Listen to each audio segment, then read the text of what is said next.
એકનો એક નાસ્તો ખાઈને કંટાળી ગયા હોય ને, તો આજે હું એકદમ હલકી ફુલકી અને ક્રિસ્પી એવી મગની દાળ અને ઘઉંના લોટની પાપડીની રેસીપી લઈને આવી છું, જે ચા સાથે ખાવાની તો મજા જ આવે છે, પણ એમાંથી તમે ચાટ બનાવો કે દહીંવડા બનાવ્યા હોય તો એની ઉપર નાખીને ખાવ ને તો જલસો પડી જાય. અને એકવાર બનાવી લીધા પછી તમે મહિના દિવસ સુધી સ્ટોર કરી શકો છો. એટલે બહાર ફરવા જવું હોય ને તો પણ સાથે લઈ જઈ શકાય અને રોજ રોજ નવો નવો નાસ્તો બનાવવામાંથી થોડોક આરામ મળી જાય. તો પાપડી બનાવવા માટે અહીં 5 કપ જેવી મગની દાળને પલાળી દીધી છે. આ મોગર દાળ છે, તો સરસ પલળી ગઈ છે. હવે આ દાળમાંથી બધું પાણી નિતારી લેવાનું છે.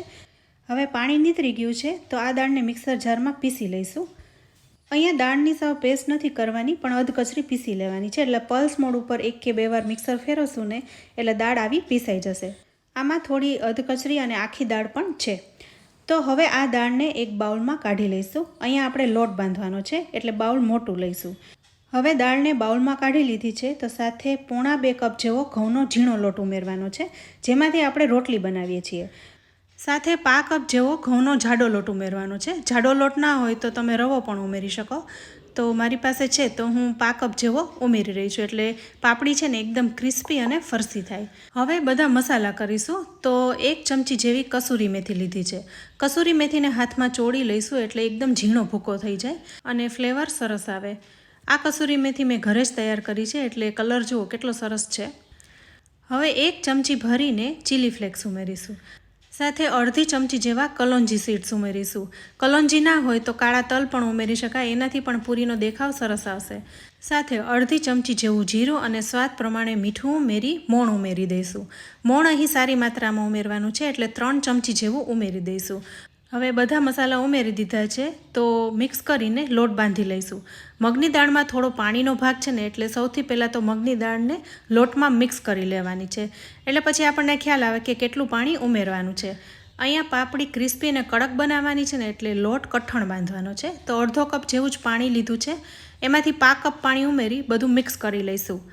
હજુ પાણી ઉમેરવું પડશે, એટલે 2 ચમચી જેવું બાકી રહે એટલું પાણી ઉમેરી દઈ અને લોટ બાંધી લઈશું. બને એટલો કઠણ જ લોટ બાંધવાનો છે, એટલે પાપડીનો શેપ પણ સરસ આવશે અને જલ્દી તળાઈ પણ જશે. તો લોટને ભેગો કરી લીધો છે અને લોટ અહીં બંધાઈ ગયો છે. તમે જોઈ શકો છો લોટ કેટલો કઠણ છે. આ લોટ બાંધવામાં આપણે અડધા કપમાં 2 ચમચી જેવું પાણી બાકી રહ્યું છે. હવે આ લોટમાં થોડું તેલ ઉમેરીને કૂણવી લઈશું અને 10 મિનિટ રેસ્ટ આપી દઈશું. તો ઢાંકીને સાઈડમાં રાખી દઈશું. 10 મિનિટ પછી આપણે પાપડી વણવાની શરૂઆત કરીશું. 10 મિનિટ થઈ ગઈ છે અને લોટ તમે જોઈ શકો છો એકદમ કઠણ જ છે. તો આવો કઠણ લોટ બંધાવવો જોઈએ. હવે લોટમાંથી લુવા બનાવી લઈશું. તો મોટા મોટા લુવા બનાવીશું. નાની નાની પાપડીને વણવાની નથી, પણ અહીં કૂકી કટરથી કટ કરી લઈશું, એટલે ફટાફટ તૈયાર થઈ જાય. તો 8 નંગ જેવા મોટા લુવા બનાવી લીધા છે. પાટલા ઉપર તેલ લગાવી લઈશું, એટલે ચોટે નહીં.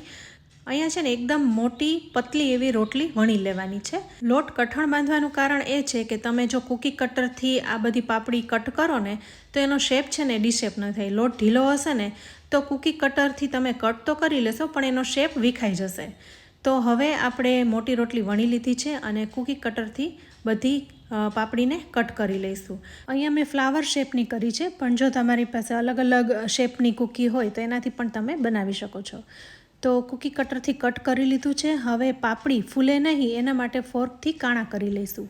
તો આવી રીતે બાકી રહેલા લોવામાંથી મોટી રોટલી વણીને કૂકી કટરથી કટ કરી લઈશું અને થાળીમાં રાખતા જઈશું. તો આટલા લોટમાંથી 4 થાળી ભરીને પાપડી તૈયાર જ થઈ છે. આ પાપડીને ઢાંકવાની જરૂર નથી, આમ જ ખુલ્લી રાખવાની, એટલે ઘણી ખરી સુકાઈ જાય, તો તળાઈ પણ જલ્દી જશે.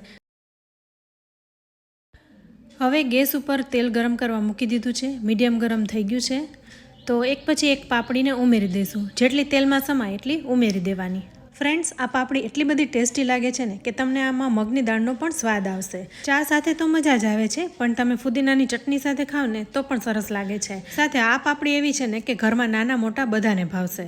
તો અહીં ઘણી બધી પાપડીને તેલમાં ઉમેરી દીધી છે અને સતત આપણે એને ફેરવતા રહીશું, એટલે થોડી જ વારમાં એનો કલર સરસ આવી જશે, ક્રિસ્પી થઈ જશે, તમને ખબર જ પડી જશે. તો જુઓ કેટલી સરસ અહીં તળાઈ ગઈ છે. તો હવે બહાર કાઢી લઈશું.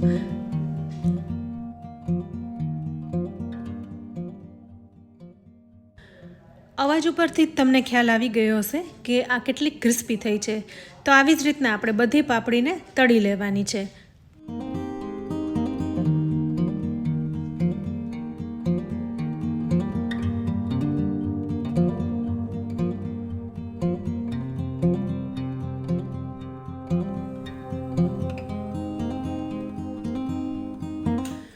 તો ફ્રેન્ડ્સ, અહીં બધી પાપડી તૈયાર થઈ ગઈ છે. જુઓ કેટલી સરસ બની છે, જોઈને જ ખાવાનું મન થઈ જાય છે. પાપડીને મીડિયમ ટુ હાઈ ફ્લેમ ઉપર તળી છે અને સતત ફેરવતા રહીએ એટલે પાપડીનો કલર એકદમ સરસ આવ્યો છે, સાથે ક્રિસ્પી અને કુરકુરી. તો ફ્રેન્ડ્સ, મેં પહેલાં કીધું એમ આ પાપડી તમે ચા સાથે ખાઈ શકો છો. આમાંથી તમે ચાટ પણ બનાવી શકો છો. તો આજે હું દહીંવડા ઉપર આ પાપડીને સર્વ કરીશ. તો વડા અહીં તૈયાર કરીને મેં ડીશમાં ગોઠવી દીધા છે. તો ઉપર મીઠું દહીં છાંટીશું, સાથે આમલીની ચટણી, લીલી ચટણી, ચીલી ફ્લેક્સ, શેકેલા જીરુંનો પાવડર, ઝીણી સેવ હોય તો એ પણ છાંટવી, એનાથી સરસ લાગે છે. દાડમના દાણા, કોથમીર અને છેલ્લે પાપડીનો ભૂકો. દહીંવડા એકદમ સોફ્ટ હોય છે, પણ સાથે આપણે પાપડી ઉમેરીશું ને એટલે એકદમ ક્રન્ચી ટેસ્ટ આવશે. તો સોફ્ટ સાથે ક્રન્ચી ખાવાની મજા પડી જાય છે.